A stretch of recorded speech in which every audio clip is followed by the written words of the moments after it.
Okay, so welcome to my talk on how adults, children, and their parents perceive being on the gluten-free diet, perceive celiac disease and the gluten-free diet differently.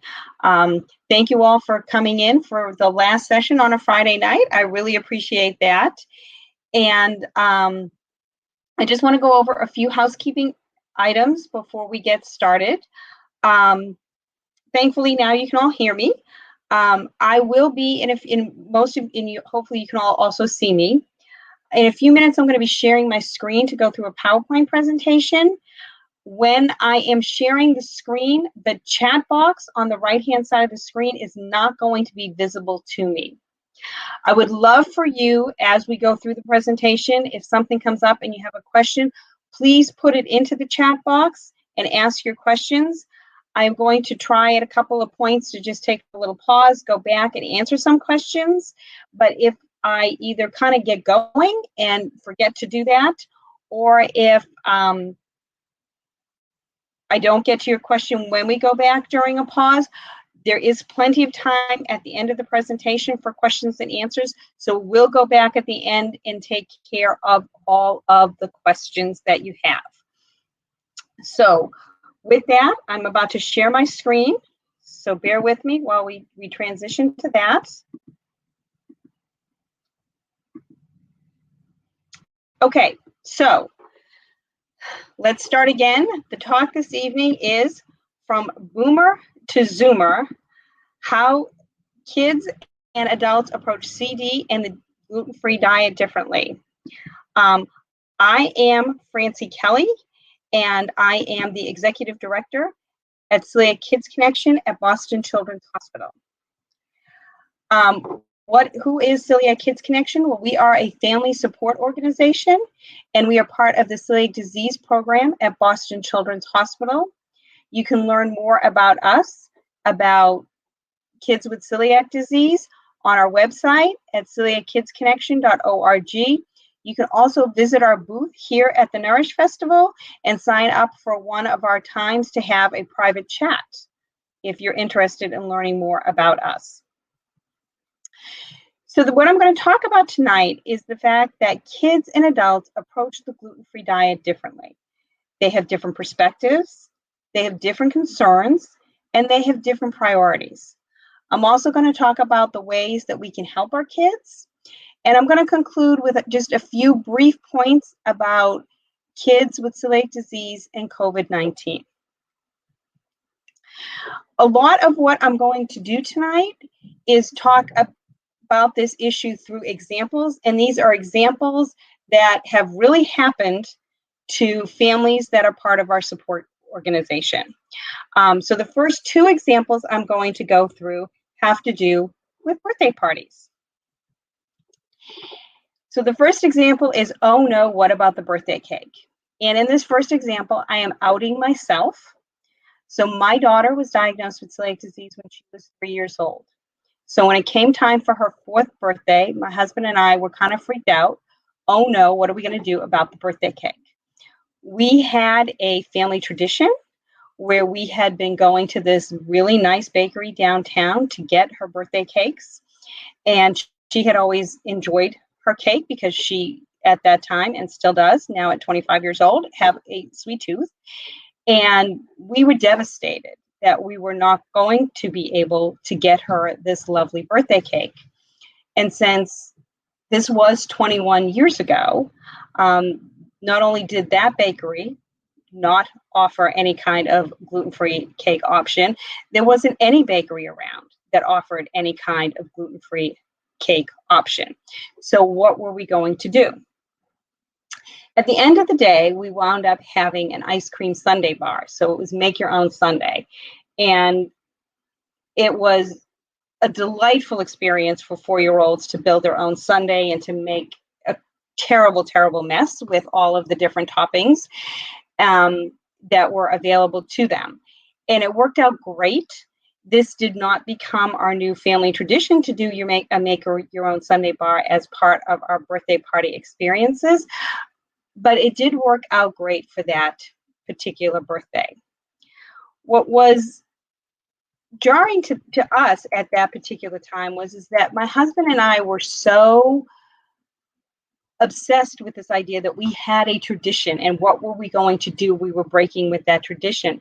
But the reality was a 3-year-old kid had no concept that this was a tradition. Yes, it was a delicious birthday cake, but the ice cream sundae bar was a lot of fun. So it didn't matter to her, it mattered to us. And it's really important to make sure that you are putting the child's concerns first.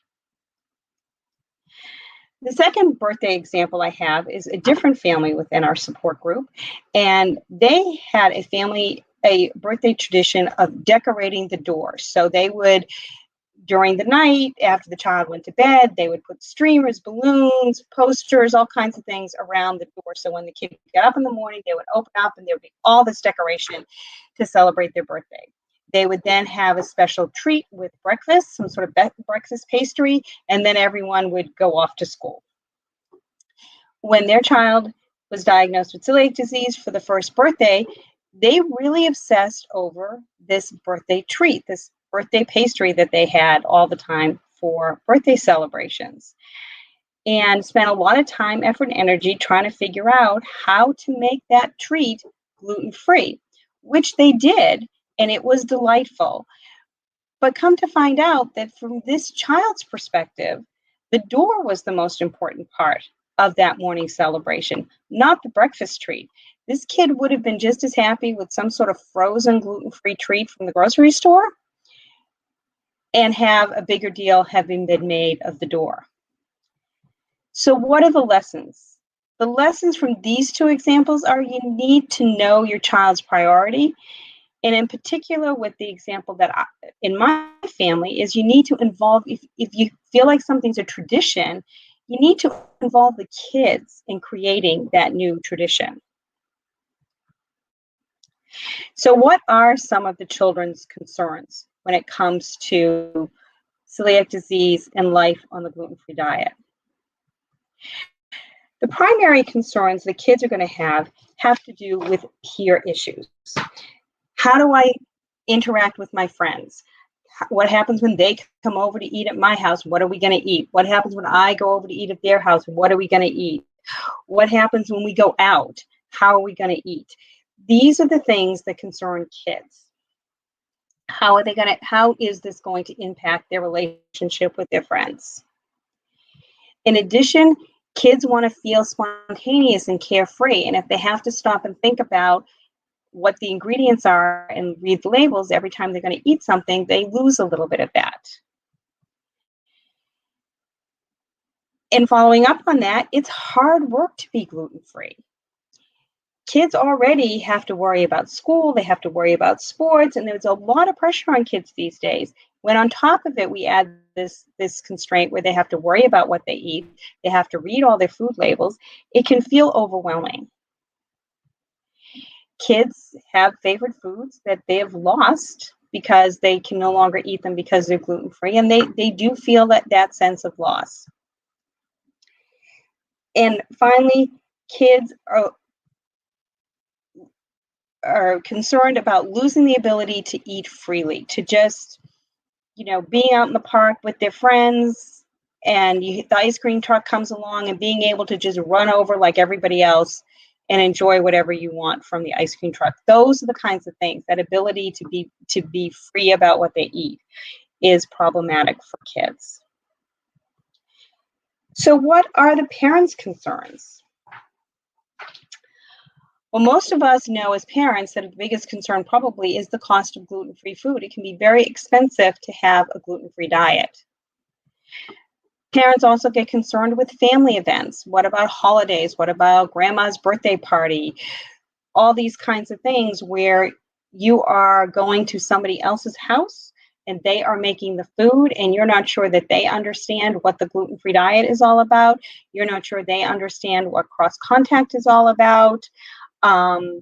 What happens if it's a potluck and you've got, 6 or 8 different people whose kitchens and food preparations you have to worry about? These are the kinds of things that worry us as parents. We worry about what happens when I'm not around. You know, how is my child going to be able to navigate the gluten-free diet if I'm not there to read the labels for them, if I'm not there to check to make sure that the kitchen that made the food is taking the necessary precautions against cross contact? And of course, this is something that's going to vary quite a bit depending on your age of your child. If your child is very young, if they can't read, you're going to be more concerned about not being around than, say, someone who's in high school. Parents are generally concerned about their child's health. You know, is this celiac disease it? Are they going to go on this gluten-free diet and everything's going to be great? Or do we have more health concerns to be worried about? And just like kids, parents are worried about losing that freedom and that ease of being able to eat whatever you want to eat. That the days of piling all the kids in the car and going for a drive to the beach or to the mountains or whatever it is that you like to do and not worry about where you're going to get food along the way has gone. And parents worry about that. And if you think about the two different lists, that loss of ease, well, probably different circumstances about the ease, but that loss of ease is really the one place where the parent's concerns and the child's concerns overlap. Our social worker at Boston Children's Hospital gave me this quote when asked about what she sees talking to families about the different perspectives that kids and parents have. She says, "I don't often hear that kids typically care about those day-to-day losses. It's the more global peer stuff and the spontaneity piece. The kids, tend to move past these things very quickly that we as adults hold on to because of what parents want for their kids' happiness." So with that, this seems like a good time to take a break. So I'm going to stop sharing my screen for a second and go back and see if any of you have any questions. Okay, so it looks like nobody's posted any questions so far. So I'm going to go back to the presentation and go to the next part.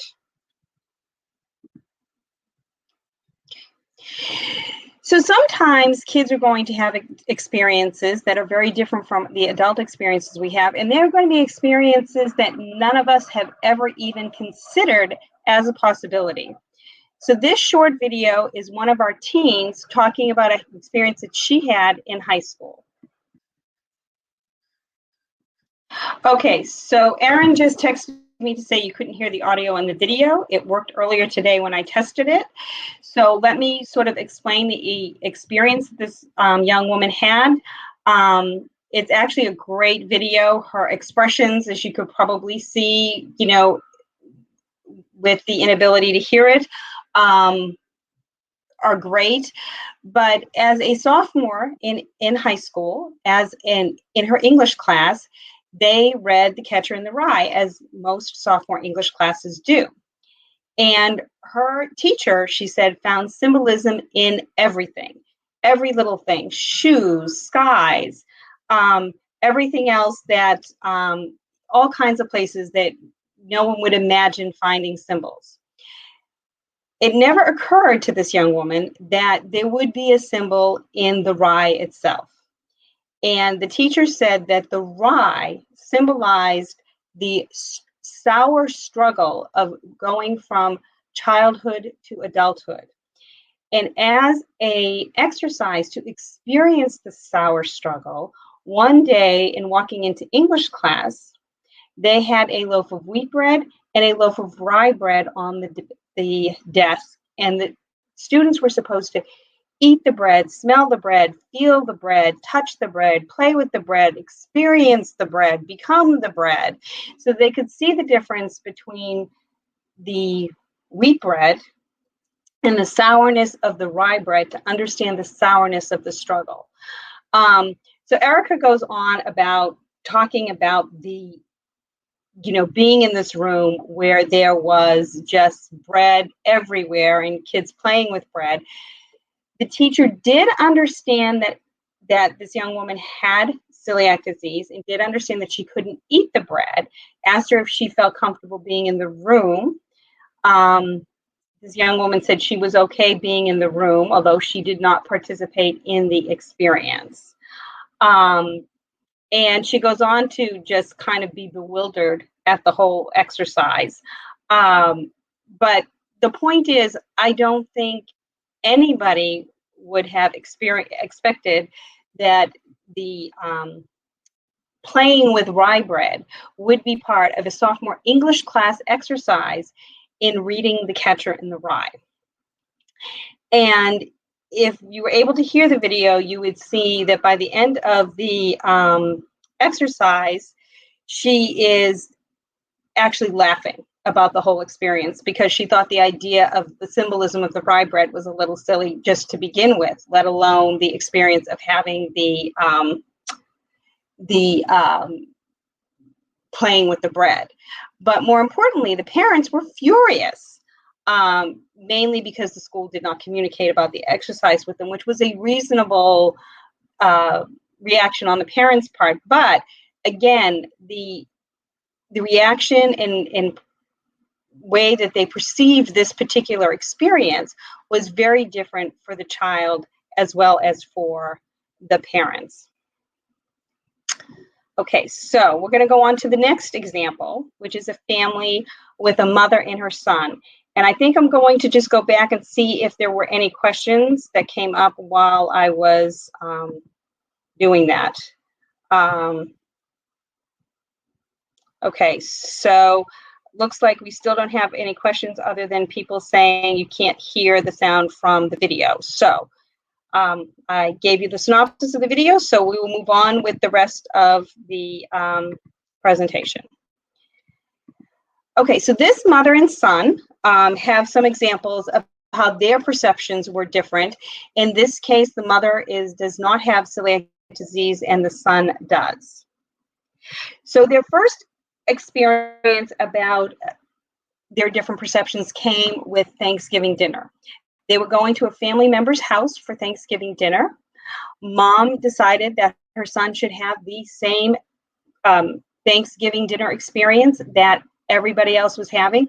So before they went to the family member's house for Thanksgiving dinner, Mom cooked an entire Thanksgiving dinner for her family to then pack up into little containers for her son to have when everybody else had Thanksgiving dinner. As they're eating, she looks over and she notices that the only thing on her son's plate is macaroni and cheese. And she realized that for her son, he just wanted to eat something that he loves. That made him perfectly happy. He didn't have to have a plate that looked like everybody else's plate. He just needed to be there with his family, enjoying their company and eating something that he enjoyed. Now, this is a good example of, again, the mother's perception of what it meant to have Thanksgiving dinner with family and the son's perception being very different. But at the same time, I like this particular example because there are an awful lot of kids for whom having that plate that looked exactly like everyone else's would be important. So it's really important to understand your child and what they're going to want in a particular situation. There's no universal rules here. That every kid is happy with just the mac cheese, or every kid is going to need the full-blown Thanksgiving dinner with, skaty-jillion courses. The next example that in this family, I like to call the TMI, or too much information example. When someone offers the son gluten-free food, gluten-containing food, the mom will always jump in and say, "Oh, I'm sorry, he can't have that. He has celiac disease. He has a special diet. He can't eat wheat, barley, rye," and go on and on and on. Whereas her son will politely say, "No, thank you." And his feeling is that no explanation is needed. You offer me something, I don't have to eat it. I can just politely decline and we can go on about our day. So this particular mother says, "I tend to overthink the situations and make everything far more complicated than it needs to be." Her son is much more matter of fact about it. And she thinks that this has as much to do with the fact that they're very different people as the fact that it is that she's the adult and he's the child, she's the parent, those kinds of things. She thinks that there's a big personality difference here that makes their perception of what his needs are to be very different. Our last example is going to be about a mother and daughter. In this case, both the mother and the daughter have celiac disease. The mother is in her 40s and the daughter is 12 years old. And they actually wrote a piece for our newsletter where they outlined a number of different kinds of issues and how each one of them perceive them.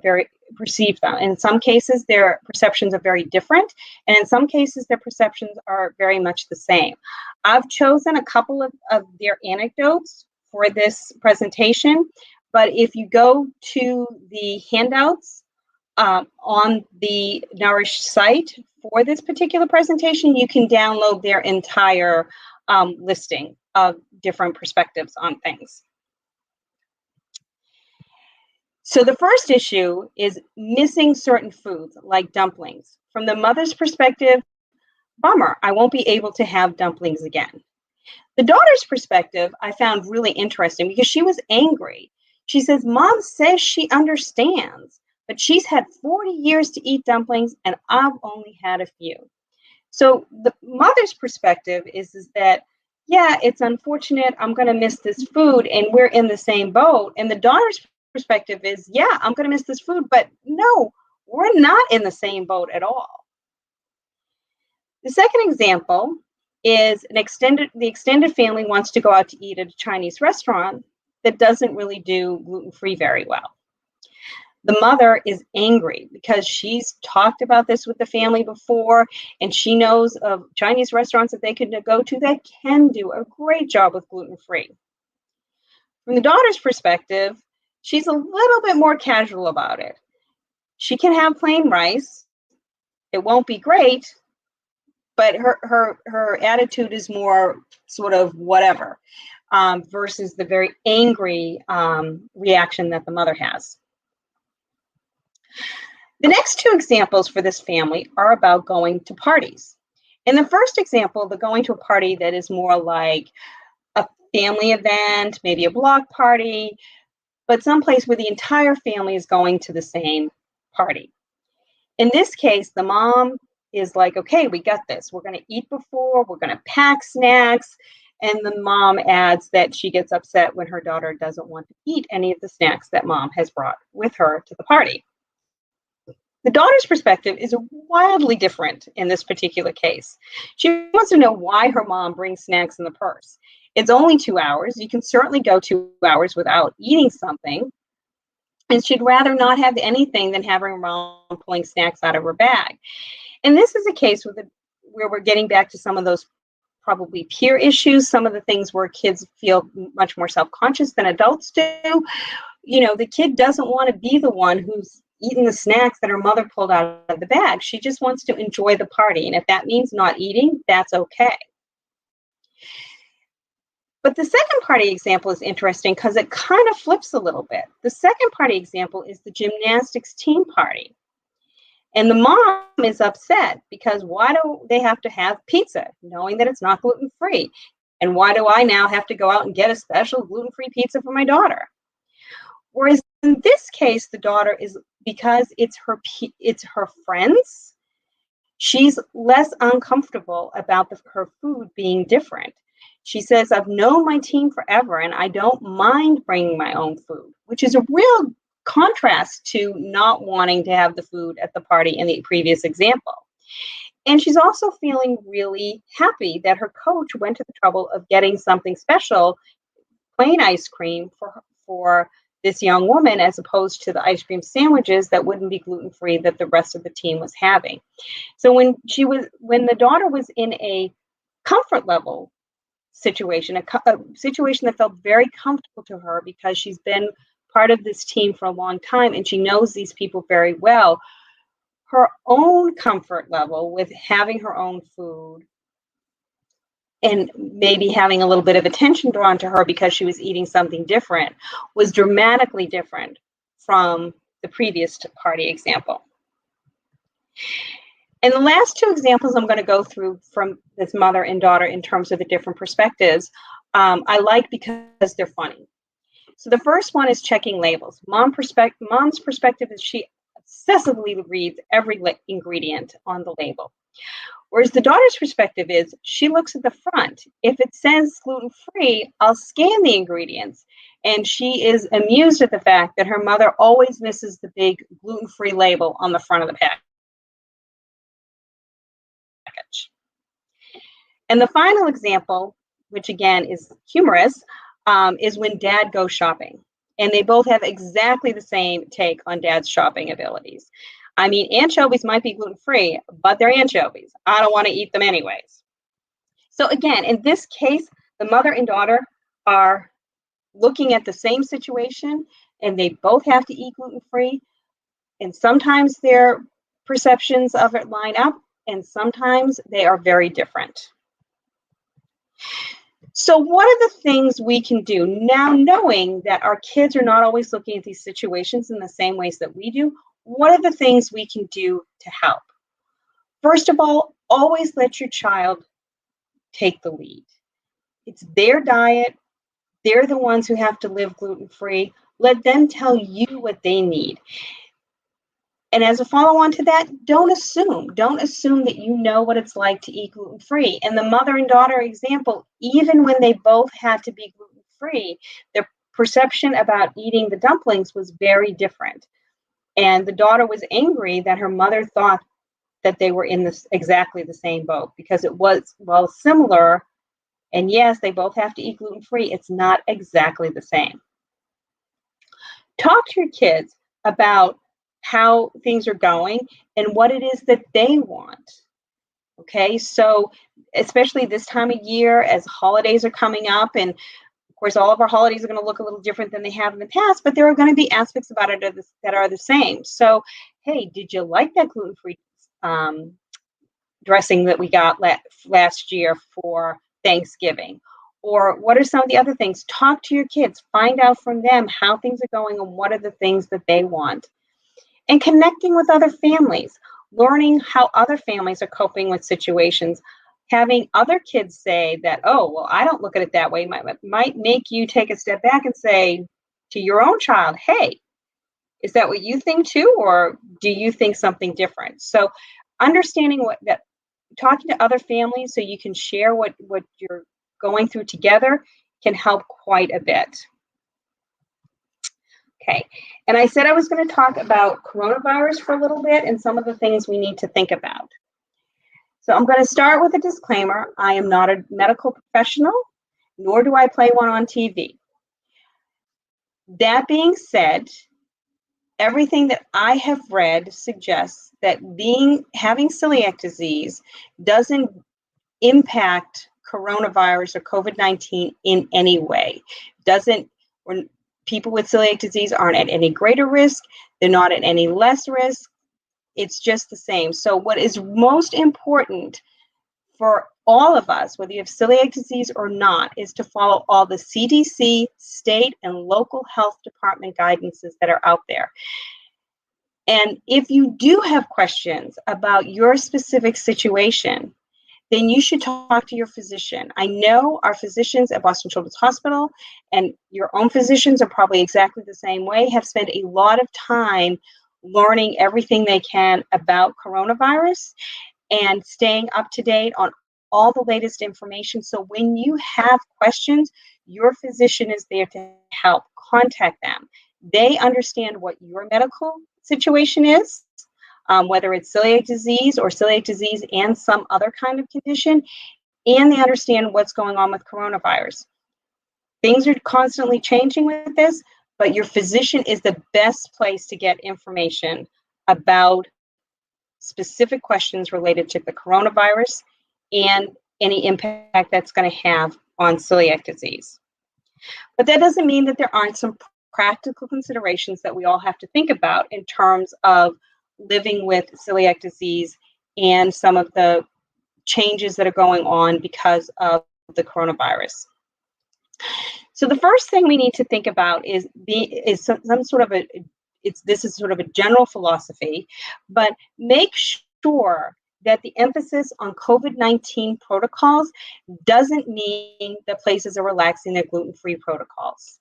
So if you have your favorite place where you go for gluten-free food and they do an excellent job providing gluten-free food for you, and they do all kinds of things that make sure that everything's perfect, know that their kitchen is set up a lot differently now than it was a year ago at this time. So you just want to make sure that they're still doing all those things.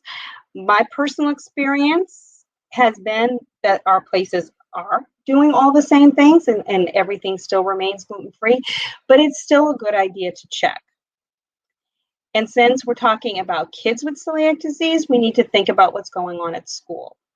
Again, your 504 plan. Make sure that the emphasis on all the COVID protocols that they're putting in place in these schools, and there's a lot of stress on school administrators and teachers to get these coronavirus protocols correct. Make sure that that doesn't mean that they're letting up on your 504 plan. Make sure that everything that needs to happen to make sure that your kid has a positive school environment that's gluten-free is still happening in the schools. It's really important.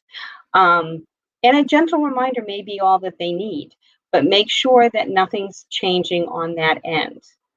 Lunch and snacks are also things that are going to be changing. So I know I talked to one family that said that they were real happy with what was going on with lunch this year because kids were staying in the classroom to eat. They weren't allowed to move desks at all during the course of the school day. So you can't, if you're working on a project with someone, you can't go over to their desk. Everything that happens for you happens at your desk, and that included eating lunch. So this parent was saying that she felt really good about it because if there were any crumbs on the desk, they were only going to belong to her kid and they were going to be gluten-free crumbs. Now, I know of another school situation where they're having lunch in a tent because the tent is larger than the classroom and they can space people better, especially given that during lunch, kids are taking their masks off. And so when you're in the tent having lunch, it's just with your class, but another class may have been in that tent earlier in the day eating lunch. And so there might be crumbs around. So understand what's happening at lunch. And again, make sure that everything is going to work safely for your child in terms of maintaining everything being gluten-free. And finally, with grab-and-go lunches, a lot of schools are doing these grab-and-go lunches. The lunches are being delivered to the classroom. Everything's in a brown paper bag or some semblance thereof, and each kid grabs a bag. Well, what are the protocols that are being put in place to make sure that your child gets their gluten-free lunch when it's delivered to the classroom like that? There's no special spot in the cafeteria that they go to or special person in the cafeteria they go to for their special diet needs if it's a grab-and-go bag that's being delivered to the classroom. So just make sure you know how any of these new protocols that are going on in your school are impacting the things that you already have in place with your school to make sure that your child has a great gluten-free experience. So if you want more information about this topic or about us, you can visit our Celiac Kids Connection booth here at the Nourish Festival. You can also register for one of the private chat sessions. You can visit our website. Again, that's celiackidsconnection.org. You can follow us on social media. You can like us on Facebook or follow us on Twitter or Pinterest. And all of this information is in a card that is with the handouts for this talk. So how to contact us, where all our social media is, and the information on our website can all be found on that card. So now I'm going to stop sharing the screen and go back to the other view and answer some of your questions. So here we go. So far, I don't see any questions up here. So anyone have any questions?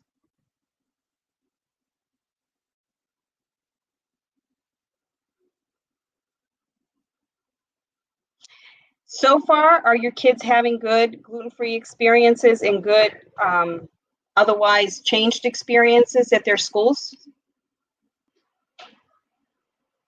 Okay, so if nobody has any questions about the presentation, I will sign off and thank you all very much for coming.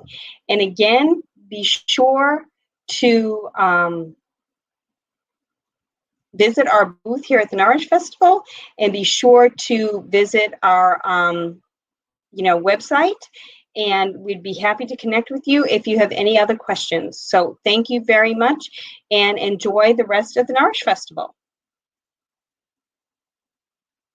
Oh, we do have one question. So someone says that her kids are doing great so far. Gluten-free lunch options have been wonderful for her son. So that is wonderful to hear. Do we have any other questions? Okay, well, again, thank you so much for coming. I hope you all enjoy your evening, and I hope you enjoy the rest of the Nourish Festival. Bye-bye. Oh, Karen says she could relate to the mother-daughter perspective. Karen, I would say you should download the full article that they put together for us, because they did a great job. Ways to speak to parents who may not understand why grandchildren and kids won't eat at their cooking anymore, which is less likely to be taken personally. Personally, I've been very fortunate in that our families have been very supportive of us and the gluten-free diet. I do actually have a very funny story about my mother. My mother was very particular about making sure that everything was gluten-free. And then one year, and this was maybe 15 years ago, my godmother was very sick. And so I had gone over Christmas morning to visit with her and was not there when the cooking of Christmas dinner started to take place. And my mother, who forever and always did not put the stuffing in the turkey because of fear that we were all going to get salmonella, actually put the stuffing in the turkey that year. There was less room in the oven, and I was just like horrified that she had put the stuffing in the turkey. And so we made a substitute dinner at the last minute for my daughter, and everybody laughed about it. But that kind of thing didn't normally happen in our family. But I do know that for families where it has been more of an issue, that one of the things is to say that this is a medical issue. Like, really put the emphasis on the medical part of it. And also do things like, I'll bring X, you do Y, where Y couldn't possibly ever have any kind of gluten in it. Like, you're having a backyard barbecue, you do the corn on the cob. I'll take care of the whatever, the potato salad or something that, they're doing in such a way where there's gluten in it. Any other questions? Okay, well, thank you very much. And again, have a great weekend and enjoy the rest of the Nourish Festival.